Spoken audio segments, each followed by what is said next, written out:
Hello and welcome to Engineer Hash Civil Engineer. In this video, I'm going to talk about reservoirs in respect to irrigation engineering.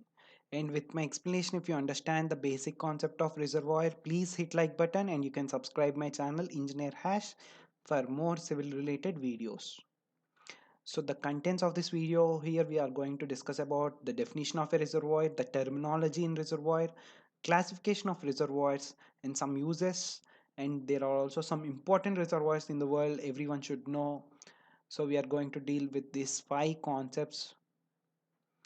First, let's see what is the definition of a reservoir. In general, reservoir means any storage space for fluids is called as reservoir. Any storage space for fluids is called as reservoir. But when we speak about a dam and a reservoir, it is usually means a lake or a storage pond which is artificially created using a dam or a barrage or a weir to store water is known as reservoir. It is the artificially created pond because of this diversion or storage structure. Still, many people get confused with dam, barrage, weir, and reservoir. Here I am going to clearly explain the difference. Dam, barrage, weir are structures constructed across the river. The result of these structures is formation of a reservoir. The result of this structure is formation of a reservoir. So because of these structures, dam or barrage or weir, there is a significant rise in the level of water on the upstream side. All the portion of the water is known as reservoir. Now let's see the terminology in reservoir. Here we have four kinds of storages. One is dead storage, useful storage, surcharge storage, and valley storage. The dead storage is the water below this minimum pool level or this penstock or sluice way. All the water is known as dead storage. This water cannot be useful for man in any kind. It is not used in irrigation or it cannot be pumped out. So this is called as dead storage. The function of this dead storage is to reduce infiltration losses, and this dead storage makes water in reservoir available for 365 days. At the peak stage of droughts we will pump this water out, and this structure is called as spillway. I think you know about spillway. Spillway is a structure which gradually releases the excess water from upstream side towards the downstream side safely. Spillway is such a structure. Here we have the spillway crest. This corner is spillway crest, and above it you have a spillway gate.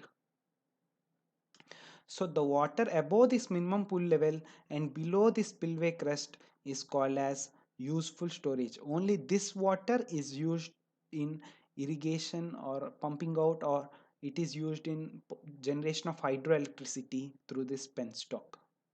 Only this storage of water is called as useful storage.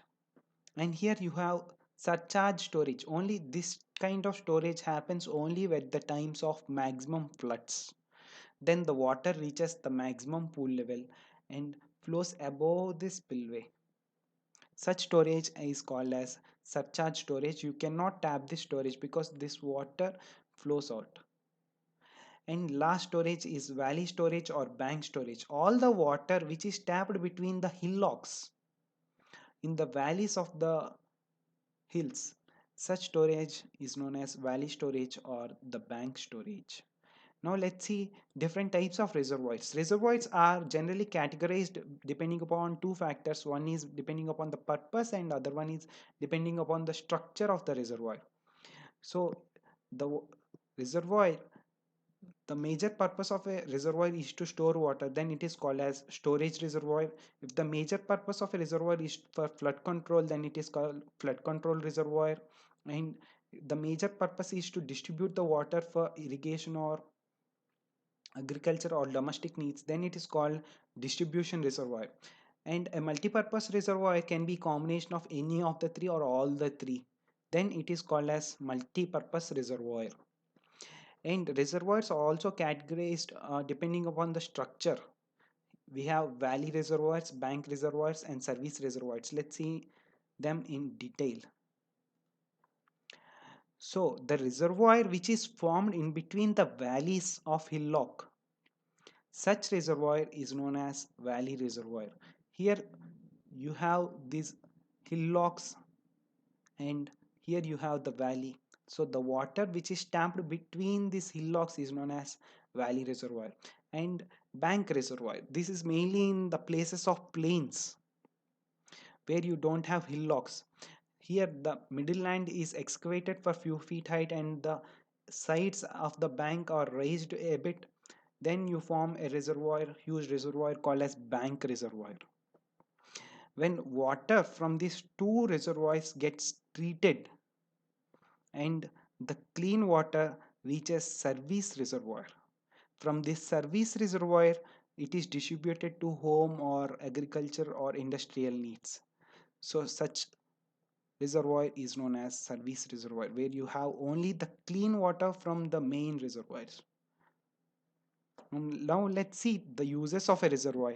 Here we have reservoir is used to store water, so and it is also used to divert water. It helps in control of floods because it gradually releases water towards the downstream side, so it is used in control of floods. And it is also helpful in navigation because it raises the water on the upstream side, so it helps in navigation. It also clears the debris because the water which flows towards the downstream side is completely silt free and debris free. And because of 365 availability of water, you have superior aquatic life, and it is also helpful in recreation purpose. Now let's see some important reservoirs of the world. First of all, Lake Volta. It is on the river of Volta. It is on the river of Volta and it is in the country of Ghana of African continent. Ghana is a country in African continent. And the specialty of this Lake Volta is, it is in terms of area, Lake Volta is the largest reservoir in the world in terms of area, and it is formed with White Volta and Black Volta, two rivers combine and form Lake Volta. And the size of this reservoir is 8,500 square kilometers of area. In terms of area, Lake Volta is the largest, and this flows into Atlantic Ocean. And next we have Lake Kariba.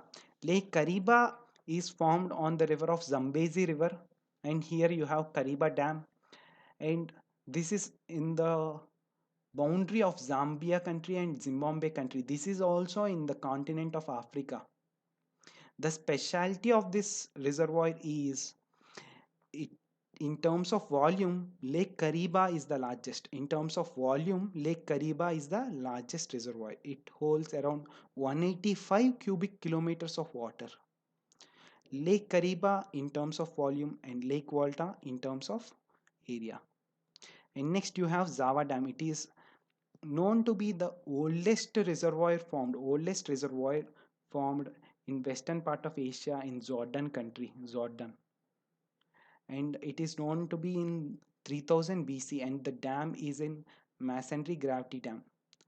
Nowadays, now you don't have this Java dam. It is not in single piece. It is assumed to be at this place. It is assumed to be the oldest reservoir.